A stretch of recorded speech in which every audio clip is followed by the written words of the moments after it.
There is a specific kind of cold that has nothing to do with temperature. It is the cold of standing on a pavement at 9 p.m. with a single bag over your shoulder and a door closing behind you, and the understanding arriving all at once that the person who just closed that door is the same person who is supposed to be the one place in the world where cold could never reach you. And I felt that cold for the first time when I was 17 years old on a Tuesday night in November. And I want you to know that I can still feel the exact weight of that bag on my shoulder and the exact sound of that door and the exact quality of the silence that followed it. Because some things do not fade the way people tell you they will. They simply become part of the architecture of who you are. Load-bearing walls that you build everything else around without ever quite forgetting they're there. My name is Diane Collier, and what I'm about to tell you is a story I have carried for 20 years in the quietest part of myself.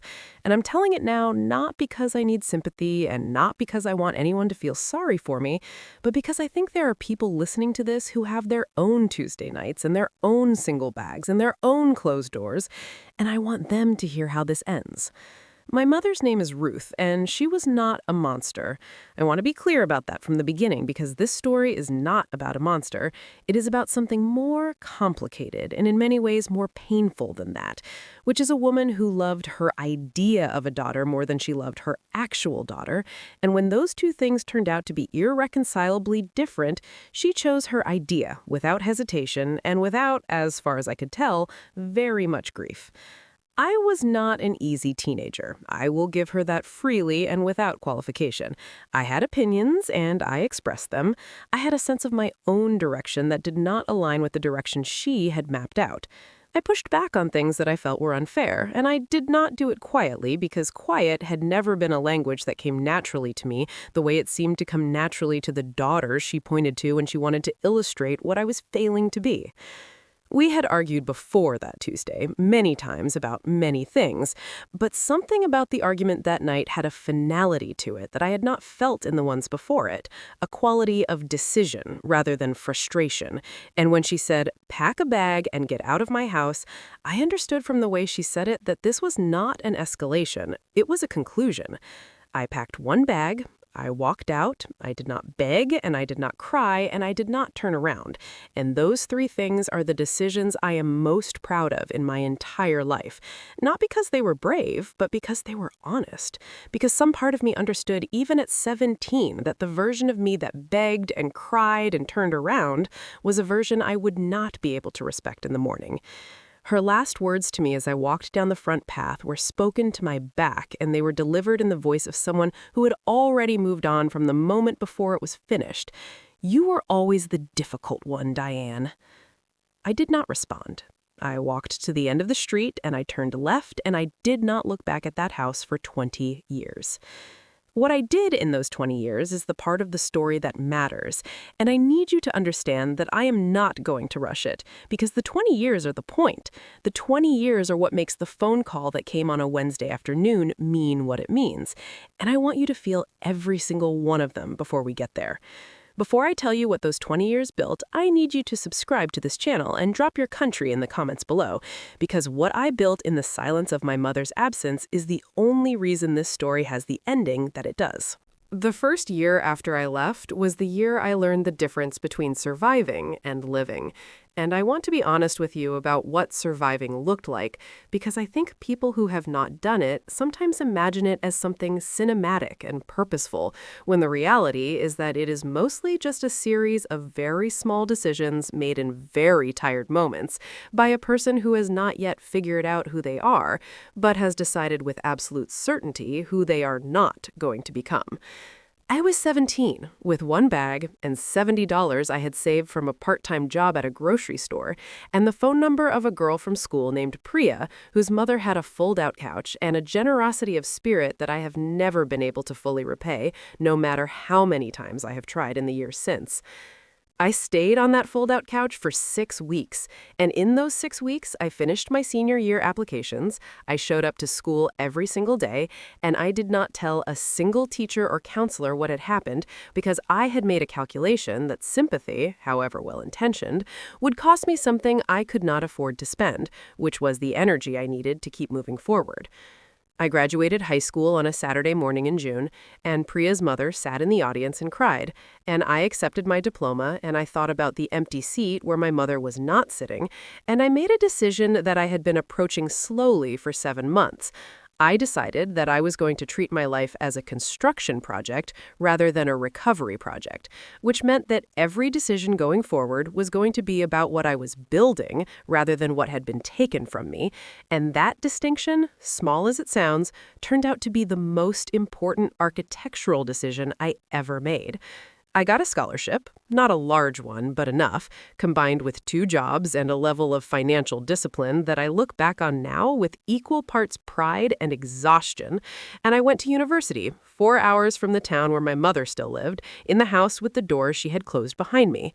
And I studied with the specific hunger of someone who understands that education is not an opportunity, but a tool, and that a tool is only as valuable as the precision with which you use it.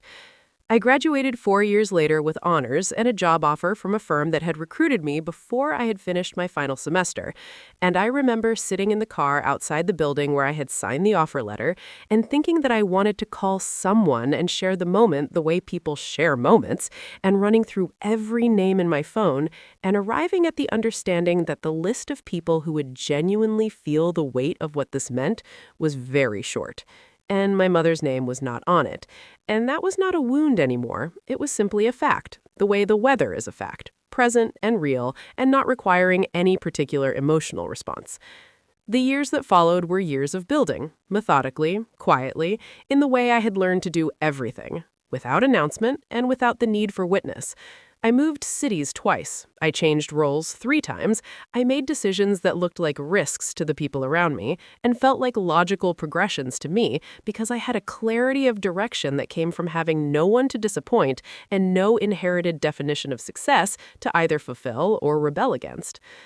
By the time I was 32, I was leading a division of a healthcare consulting firm with a team of 26 people and a track record that had taken 11 years of daily decisions to build.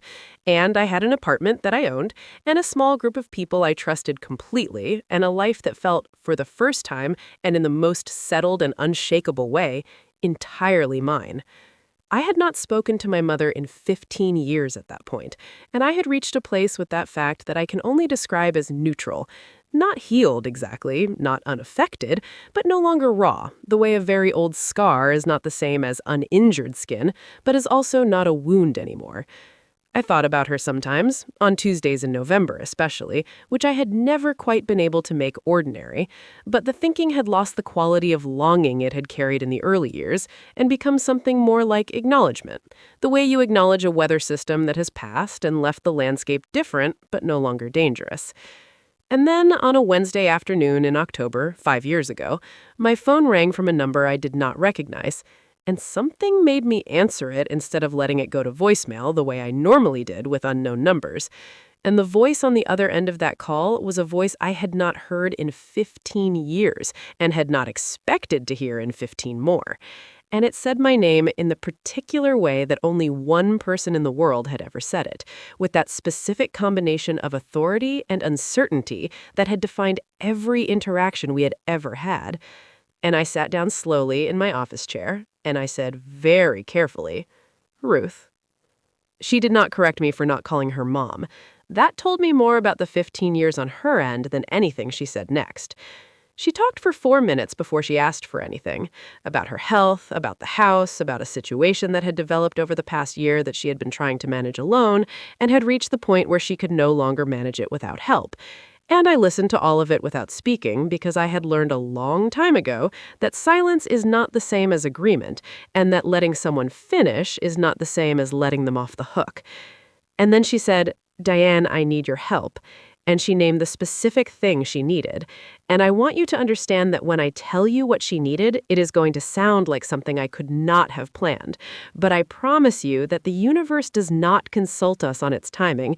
It simply arrives at the intersection of all our separate histories and waits for us to catch up to what it has already arranged. What my mother needed was not money. I want to clarify that immediately because I think it is the first thing people assume, and it was not that. It was something more specific, and in many ways more uncomfortable than money, because money can be transferred without conversation. Money can be sent without eye contact. Money does not require two people to sit in the same room and reckon with 20 years of silence between them. What my mother needed was access. Access to a specialist at a medical institution that had a wait list so long that the average person without connections waited 14 months for an initial consultation. And she had been waiting for 11 of those months already. And her situation, as she described it in that 4-minute preamble, had reached a point where 14 months was a number that her doctors were no longer comfortable with. I listened to all of it, and I said nothing until she was finished, and then I said, "I understand, Ruth." And she flinched at the name again. I heard it in the half-second pause before she responded. And she said, "Can you help me, Diane? Do you know anyone there?" And I looked out of my office window at the city I had built my life in, and I thought about a Tuesday night in November 20 years earlier, and a single bag, and a door closing, and the cold that has nothing to do with temperature. And I thought about the 17-year-old girl who had walked to the end of that street and turned left and decided not to look back. And I asked myself what that girl would want me to do with this moment, and the answer that came back was not what I expected. She would not want me to say no. Not because my mother deserved a yes, that was a separate question with a more complicated answer, but because the 17-year-old girl who had walked away from that house had made herself a promise in the years that followed, a promise that the things that had been done to her were not going to become the things she did to other people, and that promise did not come with exceptions for the people who had earned them most. I have a colleague named Dr. James Whitfield who has been one of my closest friends for 9 years and who happens to be the deputy director of exactly the institution my mother needed access to. And I called him the next morning, and because of who we were to each other and what 9 years of genuine friendship looks like when it is tested, he made a call that same afternoon, and my mother was seen by a specialist within 3 weeks. I did not tell her how I had arranged it. I did not explain the friendship or the years or the position I had built that had made the call possible. I simply called her back 2 days after her request and gave her a date and a time and a name. And the silence on her end of the line lasted long enough that I thought again the call had dropped.